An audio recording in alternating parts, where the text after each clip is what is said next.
up. The Guardians have showed up almost every single night this season. If you've been betting on Guardians games with FanDuel, you probably have made a lot of money. It's winner take all time in the NBA and NHL right now. And FanDuel is giving you a shot to bring home a big win of your own.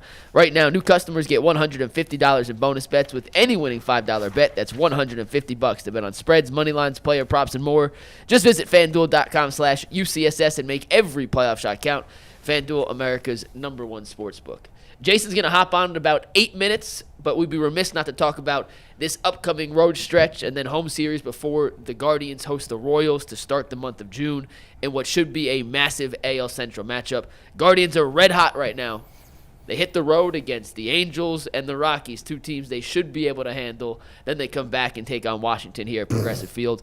Jay, I think we all expect the Guardians to keep up this hot play on the road, but what do you need to see from this team over the next 9 games to help prepare them for this massive matchup with the Royals to start the month of June? They need to go 5-4 at worst. I'd like to see them go 6-3. These are bad teams. You got to win the games against bad teams, and you've got to have a above 500 record against the contenders in your division. Mm-hmm. That's how you make the playoffs every year. That's what the Guardians and Indians have done over the last decade plus. And there's no reason why they can't win 5 of 4 or 5 of 9. And I think it's doable that they could win 6 of 9, and anything more than that is icing on the cake. Momentum in baseball is tomorrow's starting pitcher. That we've all heard that. But what's fascinating to me is how, and if you're old enough to remember the 90s Braves teams, they were able to slingshot it because they all had a competition amongst themselves. Oh, you gave up 5 hits and 1 run? Watch me go out and pitch a 4-hit shutout. They all motivated one another. So that made perfect sense. Like, momentum is tomorrow's starting pitcher. Well, in Major League Baseball, that is absolutely the truth. But you can also build momentum in other ways. And they're doing that. What have they won? 7 in a row? I believe it's 6 in a row, 9 of 10. They won everything on their homestand. They're playing great baseball. They get Quan back in less than 2 weeks. He's been the catalyst. They were able to figure out how to put wins together. It took them a while without Quan. So it's huge. I mean, you got to win the games against the bad teams. Don't come back with a 4-5 or worse record over the next 9, because you want to come into that Kansas City series, which is by far the biggest series that they've played, will have played so far this year. You want to come in with all the momentum in the world. You got the home crowd. You come in off a 6-3 road trip. Fans will be lining up at Progressive Field to watch that Royals series. Yeah, I kind of felt like, Jay, they kind of played down to the Chicago White Sox. I thought they did too. When we ended up losing that series. Mm-hmm. And then as soon as they started playing relevant competition again, it seemed like they were locked right back in. I'm with you. You got to finish this road trip above 500. I think the thing that I would like to see is the sustained dominance by the Cleveland Guardians bullpen. Hey, check this out real quick. Right now, throughout the season, the Guardians bullpen has an ERA of 2.52, first in the majors. Walks per 9 innings, they've allowed the least, 2.6, first in the majors. Home runs per 9 innings, 0.48, first in the majors. They got 17 wins, 18 saves. The saves is first in the majors, the wins is tied for second in the majors. This bullpen has been dominant to where traditionally we're used to the starting pitching being dominant. And I think if they can sustain that bullpen dominance and we still get what we've been getting from the offense and from the starting pitching, then we should be okay on this 9-game road trip, come home, set ourselves up for which should be a very exciting series against the Kansas City Royals. Here's what scares me about your stats. They're also first, second, third, and fourth in appearances. They're relief pitchers. Mm-hmm. We're riding the brakes off of them. Now, I don't blame Stephen Vogt. He has to. His starting pitchers are giving him 4 and 5 innings. Mm-hmm. So when your starters aren't going deep into games, someone's got to eat those innings. And unfortunately, the percentage of innings that have been taken up by the bullpen may actually exceed or be real close to the number of innings that have been taken up by starters. That's a problem. And the only reason they get tired when you do that, and you fade when you do that. Your bullpen has to be at its best in October if you're going to win. Has to be. We saw that in 16. The only reason that they're where they are is because, I hate to give it to Tyvus, You know, I think they're right in the middle of the pack, 11th, 12th in home runs. That's stunning. Tyvus called that too. And if you just say, we all looked at him like he was crazy when he said that. But that 11th and 12th in home runs has kept you. But didn't he say they'd finish top 5? It was something nuts.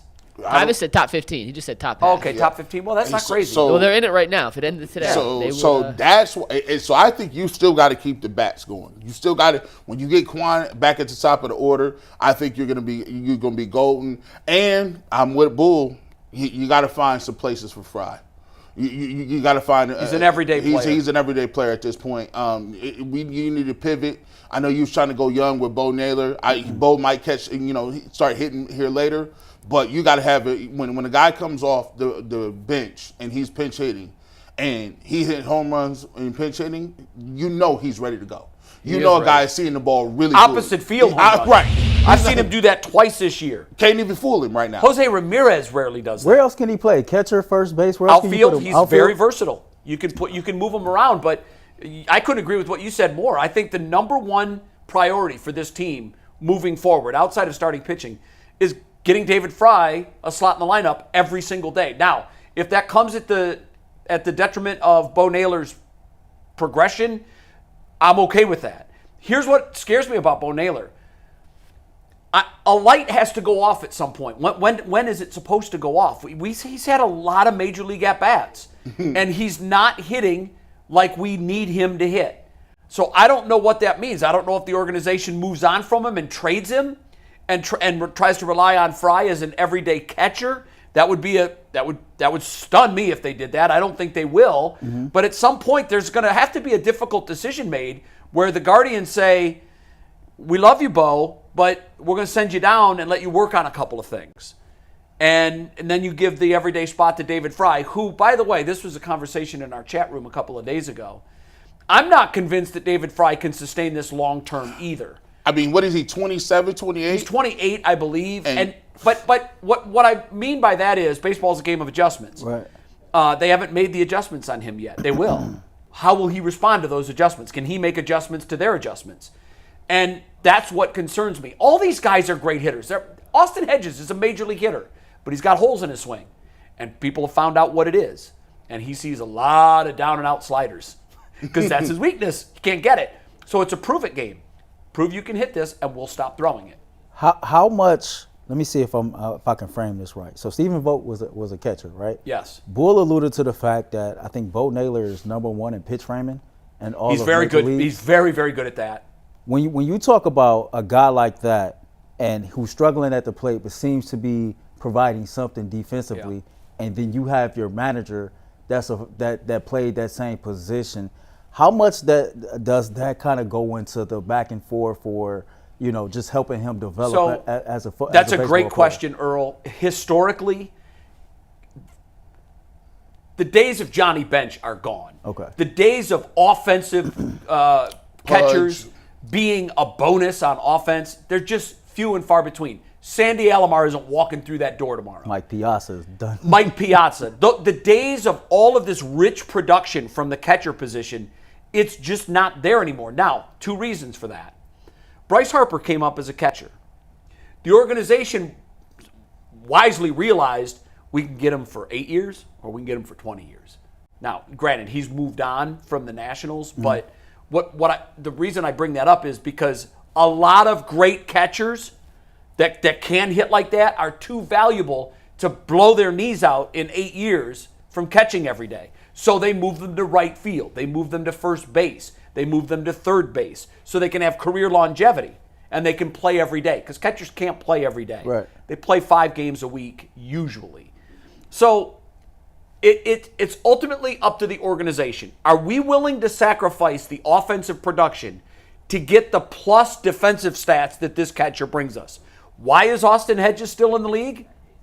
Because he can catch and pitchers love him. And he's a good clubhouse guy. And he's willing to blow his knees out. And he's willing to catch whenever they ask him to. It's crazy, but that's what it comes down to. Now, Stephen Vogt is perfectly positioned to make this call.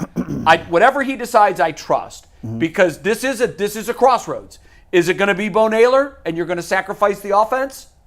and get the extra defense, or is it going to be a guy like David Fry that will have a pass ball here and there and will not be the defensive catcher that others are, but he's going to provide pop and on base like no other catcher can?